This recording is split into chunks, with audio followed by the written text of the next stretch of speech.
ഗതാഗത മന്ത്രിയുടെ മണ്ഡലത്തിലെ KSRTC ഡിപ്പോയിൽ കൂട്ടവധി. പത്തനാപുരം ഡിപ്പോയിൽ 15 ബസ് സർവീസുകളാണ് മുടങ്ങിയത്. മദ്യപിച്ച് ജോലിക്ക് എത്തുന്നവരെ കണ്ടെത്താൻ KSRTC വിജിലൻസ് ഡിപ്പോയിൽ പരിശോധന നടത്തിയിരുന്നു. അതിനിടെയാണ് 12 ജീവനക്കാർ അവധിയെടുത്തത്.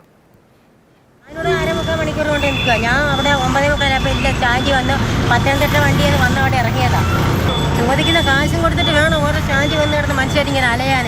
ജോലിക്ക് പോകേണ്ടുന്നവരൊക്കെ തന്നെ എനിക്ക് ജോലിക്ക് 9:15 ജോലിക്ക് കൊണ്ടുവന്ന ഒരു വ്യക്തിയാണ് ഞാൻ. മണിക്കൂറോളം കൊണ്ട് നിൽക്കുക. ഇവിടെ എങ്ങനെയാ ബുദ്ധിമുട്ട് ഓരോരുത്തർ സമയത്തിന് ഇവിടെ.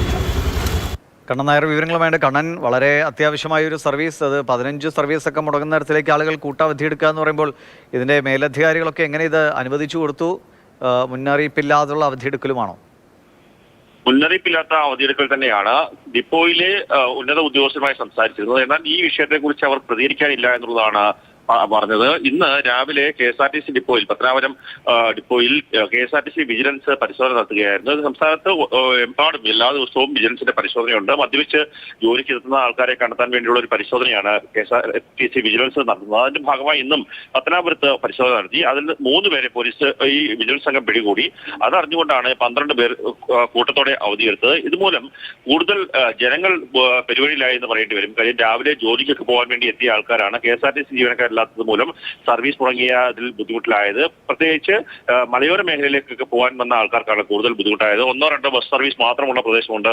പുന്നല, കടശ്ശേരി പോലെയുള്ള പ്രദേശങ്ങളൊക്കെ തന്നെ. അവിടെ പോകാനെത്തിയ ആൾക്കാർ വലിയ രീതിയിൽ ബുദ്ധിമുട്ടായി. അവരൊക്കെ തന്നെ അവരുടെ പ്രതിഷേധം അറിയിക്കുകയും ചെയ്തിട്ടുണ്ട്.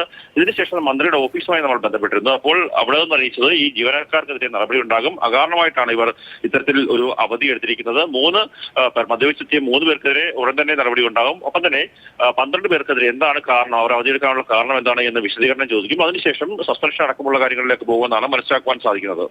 ശരി, കണ്ണൻ നായരാണ് വിവരങ്ങൾ നൽകിയത്.